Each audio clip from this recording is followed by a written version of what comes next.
कर्नाटक राज्यातील अलमट्टी धरण आणि हिप्परगी बंधाऱ्यात पाणी पातळीचे नियम पाळले जात नाहीत, त्यामुळे सांगली व कोल्हापूर जिल्ह्यात महापूर आल्यास होणाऱ्या जीवित आणि मालमत्ता नुकसानीस दोन्ही जिल्ह्यातील जिल्हाधिकारी आणि पाटबंधारे विभागाचे कार्यकारी अभियंता यांना जबाबदार धरण्यात यावे अशी नोटीस कृष्ण महापूर नियंत्रण नागरी कृती समिती आणि आंदोलन अंकुश यांच्या वतीने देण्यात आली आहे। जर पुढील कारवाई झाली नाही तर याचिका दाखल करण्याचा इशारा यावेळी दिलाय।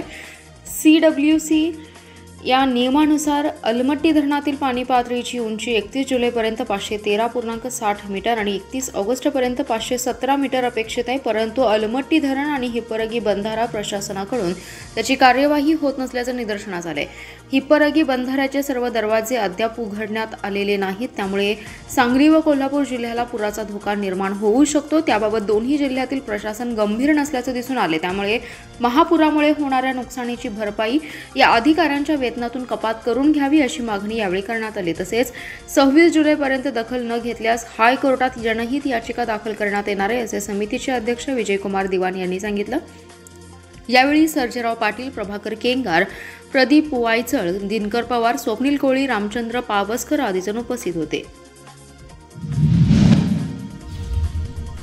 सांगली शहरातील हिराबाग येथील 800 DI जॉईंट मोठ्या प्रमाणात लिकेज झाली आहे, त्यामुळे सांगली शहरातील निम्म्या भागात पाणीबाणी झाली आहे। महापालिकेच्या हलगर्जीपणाचा फटका सामान्य नागरिकांना नेहमी बसतोय। लिकेज झालेल्या ठिकाणी पाणी पुरवठा विभागाचे युद्धपातळीवर काम सुरू असल्याने शनिवारी आणि रविवारी सांगलीमधील गावभाग, Haripur road, Hanumannagar, Kolhapur road, Bharatnagar, Ganeshnagar, civil hospital परिसर, खनभाग, पेठभाग, उत्तर शिवाजीनगर, वखार भाग, कर्नाळ रोड परिसरात पाणी पुरवठा होणार नाही। महापालिकेतर्फे हिराबाग कॉर्नर येथे पाईपलाईन दुरुस्तीचं काम युद्धपातळीवर करण्यात येते। दरम्यान आवश्यकतेनुसार टँकरद्वारे पाणी पुरवठा केला जाणार आहे। यासाठी नागरिकांनी पाईप इन्स्पेक्टर यांना संपर्क साधावा, तसेच नागरिकांनी उपलब्ध पिण्याचं पाणी काटकसरीने वापर करून महापालिकेस सहकार्य करावे असे आवाहन कार्यकारी अभियंता चिदानंद कुर्णे यांनी केले। तासगाव तालुक्यातील बलगवडे येथील अंगणवाडीच्या शालेय पोषण आहाराच्या स्वरूपात दिल्या जाणाऱ्या मुगडाळ खिचडीत उंदराची विष्ठा सापडल्याने पोषण आहारावर प्रश्नचिन्ह निर्माण झाले। या संबंधीची तक्रार अक्षय आदाटे यांनी महिला व बालकल्याण विकास मंत्रालयाकडे दिली आहे।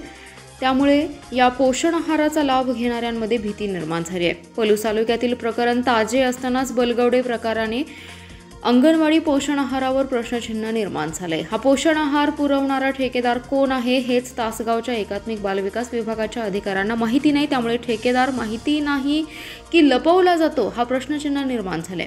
एकात्मिक बालविकास योजनेअंतर्गत गरोदर महिला, स्तनदा माता आणि बालक यांना पौष्टिक आहार अंगणवाडीमार्फत पुरवला जातो। आदाटे हे आपल्या पाल्याच्या खाऊ आणण्यासाठी गेले होते, पण यातील एनर्जी डेन्स मुगडाळ प्रीमिक्स पिशवी फोडली असता यात काळ्या लेंड्यासारखं काहीतरी जाणवलं, म्हणून ते स्थानिक डॉक्टरांना दाखवलं असं त्यांनी उंदराची विष्ठा आहे असं सांगितलं। त्यामुळे असा पोषण आहार जर महिला, बालक यांनी सेवन केल्यास विषबाधा होण्याची शक्यता आहे आणि जीवास धोकाही पोहोचू शकतो अशी तक्रार अक्षय आदाटे यांनी महिला व बालविकास विभागाकडे केली आहे। या घटनेमुळे तालुक्यात पोषण आहारावर प्रश्नचिन्ह निर्माण करण्यास सुरुवात झाली आहे।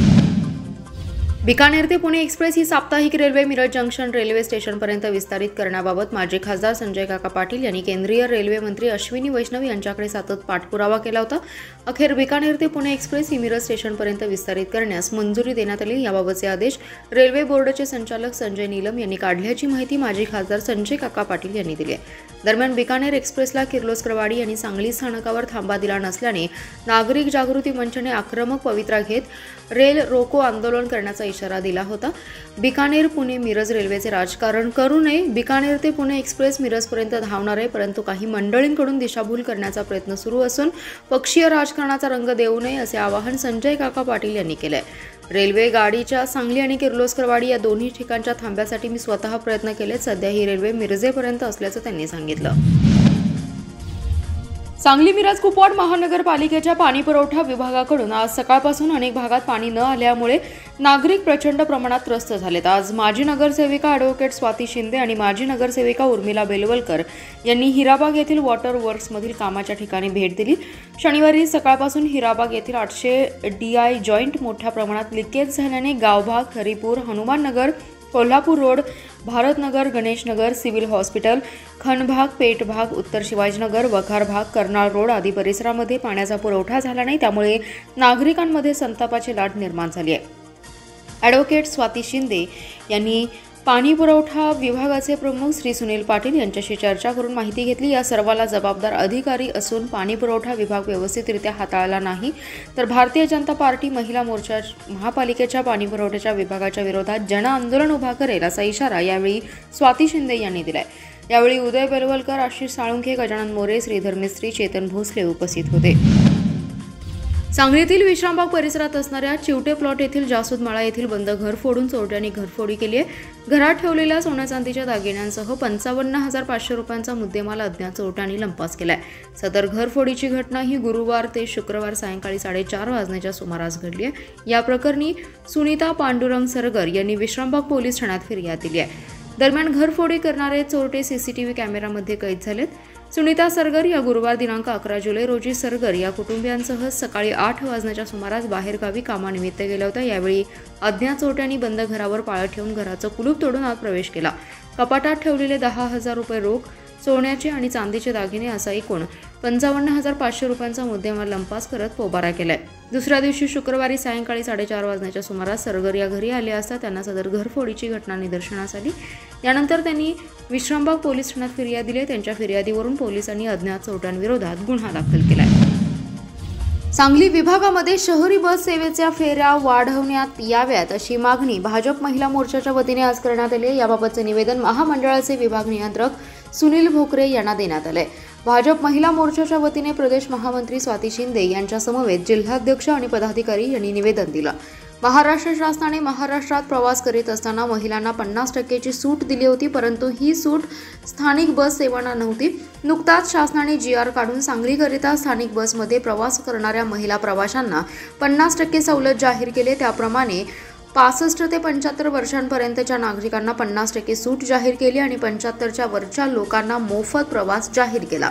सध्या परिस्थितीमध्ये सांगली आगाराकडे फक्त 20 गाड्या सांगली आणि 20 गाड्या मिरज येथे आहेत। सांगलीपासून 20 किलोमीटर अंतरावर असणाऱ्या गावांमध्ये स्थानिक शहरापासून बस ये-जा करतात, परंतु सध्या प्रवाशांची संख्या प्रचंड जास्त झालेली आहे। त्यामुळे बसची प्रवाशांची क्षमता 50 ते 60 असताना देखील बसमधून 100 प्रवासी प्रवास करत असतात। या साऱ्यांचा विचार करून बसच्या फेऱ्या तातडीने वाढवाव्यात अशी मागणी यावेळी करण्यात आली।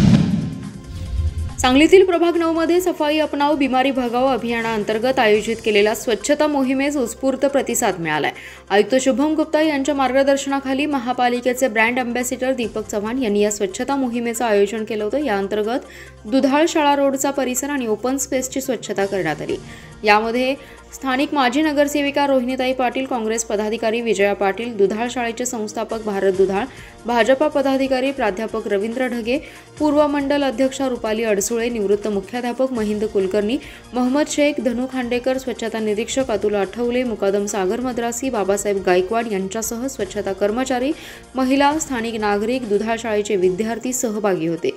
या स्वच्छता मोहिमेत 7 टन ओला कचरा संकलित करण्यात आलाय। आता दर शनिवारी आपली स्वच्छता मोहीम असणार आहे। याची सुरुवात प्रभाग 9 मधून करण्यात आली। यापुढील अभियानात यामध्ये नागरिकांनी सहभागी व्हावे असे आवाहन सांगली मिरज कुपवाड महानगरपालिकेचे ब्रँड अँबॅसिडर दीपक चव्हाण यांनी केले आहे।